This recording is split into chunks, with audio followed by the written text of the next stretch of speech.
Welcome to the last breakfast. Please enjoy the video. You start by powering down and removing the battery or USB cable so you don't short anything. Next, remove the outer screws with the correct Torx drivers. Keep screws in order and photograph placement so reassembly is simple. Pry open the shell gently with a flat pick where seams meet. Don't force it, clips can snap. Once separated, set the shell aside and expose the PCB and joystick module so you can inspect the wear and debris before moving to repairs. Now focus on the joystick assembly. Remove the cap and examine the gimbal and potentiometers for visible dust or worn contacts. Clean around the pots with 90% plus isopropyl and a cotton swab. Blow out remaining particles with short bursts of compressed air. If the pots are corroded, actuate them while applying cleaner to dislodge grime.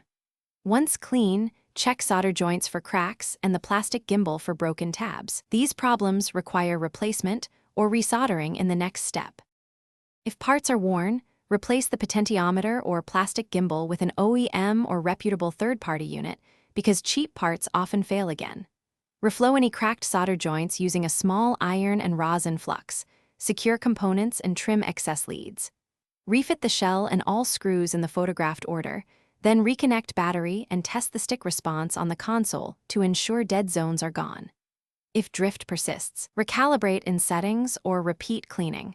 Stubborn drift usually means a faulty pot that needs replacement. Thanks for watching. If this was helpful, leave a like and consider subscribing. See you next time.